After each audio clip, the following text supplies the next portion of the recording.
welcome back to this episode of Flipside of Midlife. I have here with me today Dr. Christina Guttuso. She is a doctor of veterinary medicine, and she is an advocate for both pets and their families. Even more fabulous is that Dr. Christina, which is what she's known professionally, socially, you may know her as C.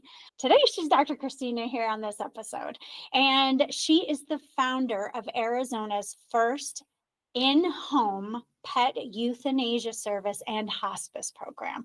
So she is a pioneer in end-of-life care for our beloved pets, which emphasizes education, communication, and pet welfare. I'm so excited to have Dr. Christina here with us today. Welcome to you, Dr. Christina. Hello. Hi, thanks for having me. Thank you for joining me. I really appreciate your time. And we're just going to dive right in. I would love to know your story. How did you end up here where you are today? And how did you end up doing what you're doing? Yeah, it's a great story because I always knew I wanted to be a veterinarian since I was really little. And it was good advice to go volunteer in a vet clinic to make sure that's really what you want to do. So I was in high school and I remember telling everyone, I will never euthanize a pet. And they were like, what would you do? Oh, I'm going to send them down the street. I'm not going to play God. I'm not going to euthanize a pet. And it was my senior year of vet school when we're working in the vet hospital and people are coming from all over to do, everything they possibly can for their pets. They were coming from out of state, staying in hotels. And I was in the critical care unit. And I remember a couple of patients, like I'll never forget the dachshund that threw up blood down my back. And it was moments like that when I saw how important euthanasia was. That these people that were desperate to do anything and everything were actually causing more suffering for their pet. So everything changed for me then. We went to the professors and were asking if we can actually convince people to euthanize their pets. So I understood the value of euthanasia then. And then how my service started was kind of by accident. I was a new mom coming out of vet school and I didn't want to work long hours in a vet clinic. So I started a home practice thinking I'll make my own hours. And I discovered I didn't really like practicing medicine in the home, but I was willing to do the euthanasias. And when veterinarians I had never heard of were giving my name out, I knew this was a service that was needed. At that time, too, I really was looking for more of a mission type work.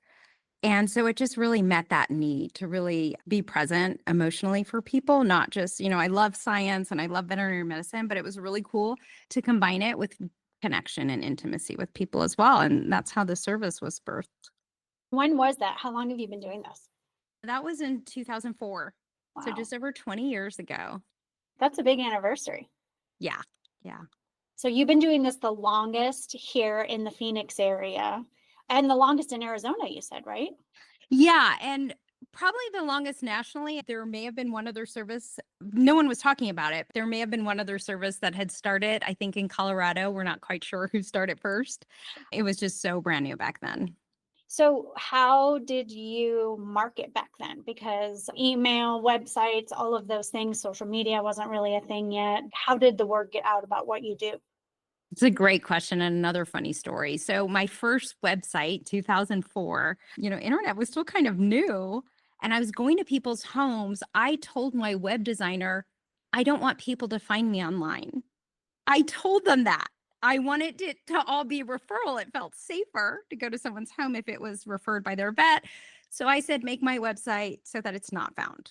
And of course, today I pay people to make sure it's found. It's kind of funny. Really, it organically grew. I mean, that's why I knew I was in the right place. Because, like I said, people I didn't even know, veterinarians, were giving my name out. Their clients were coming back to them and sharing what a wonderful experience it was. And word of mouth really helped it spread. And so I didn't do a lot of marketing at first, to be honest. Now I do, I do all the online stuff. And now after 20 years, I understand how important the experience I've had is to share with both pet families and veterinarians. So I have lots of resources and materials that I share with both pet families and veterinarians. And I do continuing education to veterinarians, and that's how they know I'm around too. Would you say most of what you do currently is gated to veterinarians to help them understand all of this? What is that mix for you right now? So my business is still serving pet families, doing euthanasia and hospice care.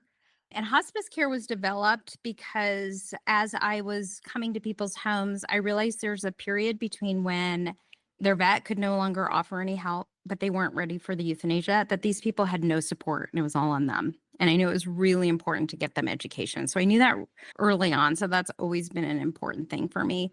So my business is primarily for pet families, and then I regularly offer continuing education to veterinarians because they're reaching the pet families first.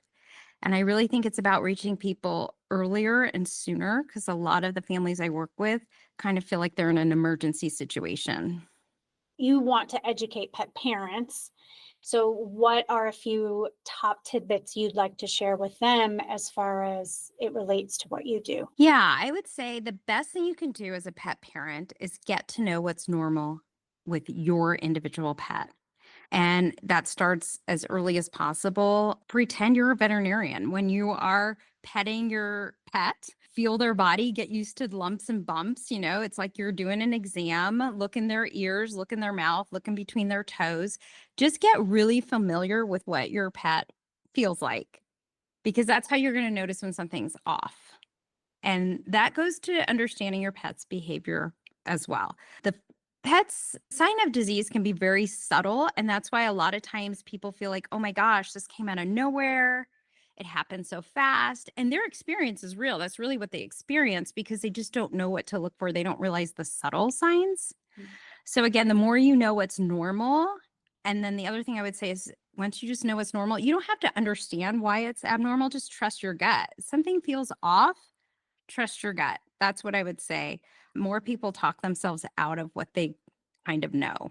Just because they don't have the science or the medicine to understand, they talk themselves out of it. So I would say trust your gut and look for any kind of changes. What's interesting is those changes can also seem positive. For example, I knew a cat who had a really horrible tumor and it was new to the family's home. So it had been hiding under the bed. And then it started coming out and wanting a lot of affection. And it had this giant tumor, but it had confused the family. And they thought this pet can't be in pain because she's so snuggly and friendly. But she was really needy. She was really trying to get their attention because she probably was in a lot of pain. That was the only sign of pain, was being more needy and wanting affection. So it can be really confusing. Unfortunately, they can't talk to us, right? Exactly. That's the key with being a veterinarian. That's the hard part. And so it's the same with pet families. Yeah. So, as a pet parent, would I reach out directly to you or would I access your services through my vet? No, you always could reach out to me. A lot of people just don't know about me. And so vets can share about me. The other thing is you can just get free resources on my website. So you don't even, even if you don't use my service, you can get free resources on how to assess quality of life. And then I also have a full course if you're interested in that and really dive deep into how to read these signs in your pet. And that's on your website. Yes, it's gentlejourneyaz.com. It's like the perfect name Mm. for what you do. How'd you come up with that? Just curious. It was a collaboration and lots of brainstorming. It was before Chat GPT. I guess I would use Chat GPT if I was doing it today. It was a lot about what do I feel the experience is and a lot of putting two words together. And I love it too. It really explains the feeling to me. So is that the best place to connect with you? Do you have social media accounts you can share with us here too? That is the best place to connect with me. I'm also Gentle Journey AZ on Instagram. And I have a few videos on YouTube, which you can link to from my website. And my YouTube channel is Dr. Christina Pet Advocate. I will include all of those things in the show notes and transcript for you if you are listening today. So don't worry, don't scramble, feel like you have to rewind. I'll have all of that there for you. Can you tell, because there's obviously people listening that are not in Arizona. So can you recommend what they could do if they're not here in Phoenix? Well, the great thing about the resources, anyone can get them to just understand about quality of life and timing of making this decision. I would Google in-home euthanasia if you're looking for home euthanasia or hospice care. My biggest thing is when you're looking for hospice care, it's not really a regulated thing. So you want to make sure that you're on the same page with whether your primary care veterinarian's doing it or you're doing it through a hospice program. The biggest thing I would do is communicate with your vet that you want clear guidance and don't hold back, because that's what I try to teach veterinarians. Oftentimes, they feel bad suggesting euthanasia when a lot of families are looking for that kind of guidance. So, being really clear and upfront with, I want to know when you think it's time, I want to know early, that's important. That communication that we don't always do for ourselves, let alone our pets, right? Absolutely. Yes, I see a lot of parallels because we don't even always understand our own needs or the needs in our, our human relationships. And a lot of this is about understanding the needs of our pets. So, yeah. Do you have one other piece of advice or insight, perhaps, that you would like to share as it relates to pets and their quality of life at the end of their life? Yeah. Something that I would want everyone to know, and I'm trying to change in our industry, is that whether your pet is eating or not eating is the worst indicator of quality of life, even though it is the number one thing we look at. There are plenty of pets I have seen that have gotten into an emergency within 12 hours of having a good appetite. There are pets that I've seen that are currently have a good appetite and are definitely suffering. So don't use appetite. And even more important, if your pet is eating but losing weight, they're not being nourished, period. So eating is the worst sign to look for.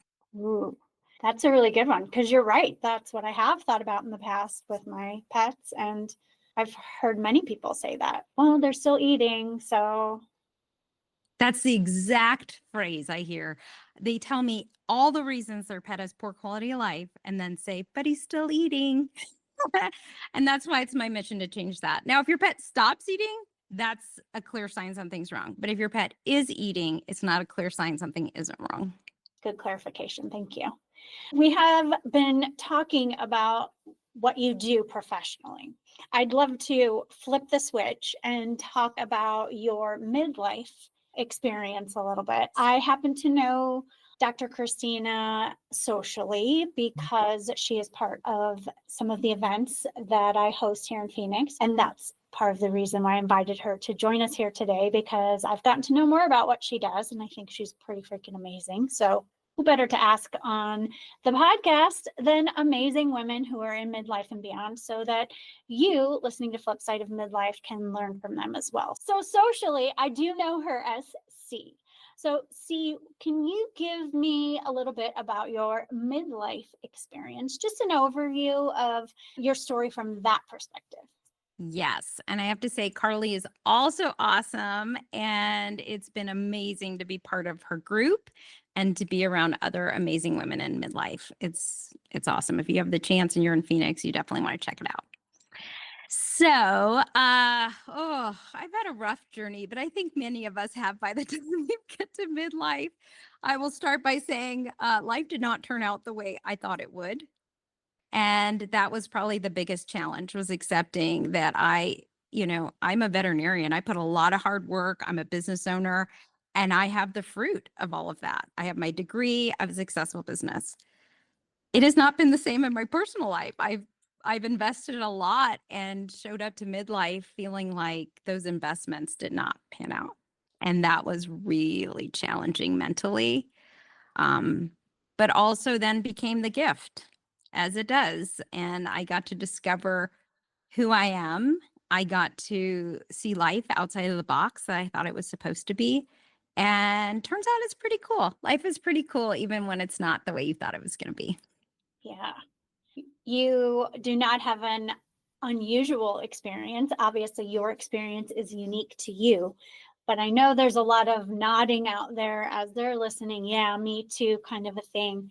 Each of us has had a different journey to get to midlife, and we will continue to have different journeys, but it's so beautiful to be able to meet in this common space and share some of these things that we do experience together and we can relate to with one another. So thank you for sharing that. I should probably insert here that you are listening to part one of my conversation with Dr. Christina, and I will be doing a second part of my conversation as part of my Elevate membership. It's only available to watch and listen to if you're in my Elevate membership. So I encourage you to go to my website. Again, that link will be in the show notes and transcript. You can get to the information about my Elevate membership and join us there, because that's how you'll hear part two of my conversation with Dr. Christina. So I wrap the first part of my conversation with every one of my podcast guests with the question, what is your favorite thing about midlife and beyond? Or what are you most looking forward to, if you prefer to answer that? I would say my favorite thing is combination of having freedom with security, because I have built a secure life for myself. I can depend on myself. I can rely on myself. And that's pretty cool by the time you're at this stage. And that offers me a lot of freedom to make the life that I want to make. That's really good. Thank you for sharing that.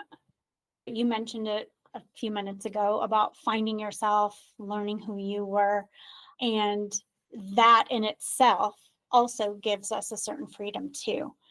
And I think that we've had a conversation like this at one of my events that you were at, and just how that freedom to not have to worry about what others are thinking or pleasing anybody really but ourselves, putting ourselves first for the first time in decades for a lot of us.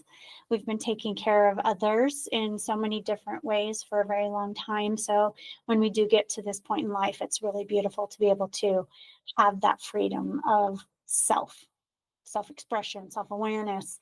And all of us are at different levels of that in different places in our journey. But that is one of my favorite things too about midlife and beyond, is that sense of freedom. Thank you. Yes, thank you. We're going to wrap part one of our conversation and jump into part two. So again, if you're listening to part one, yay for you, but you don't want to miss out on part two, because there's going to be some good conversation, more about what Dr. Christina does professionally, and some juicy stuff about midlife and beyond too. I thank you, Dr. Christina, for being here today, for joining me and spending your time. I really do appreciate it. Thank you so much. Thank you.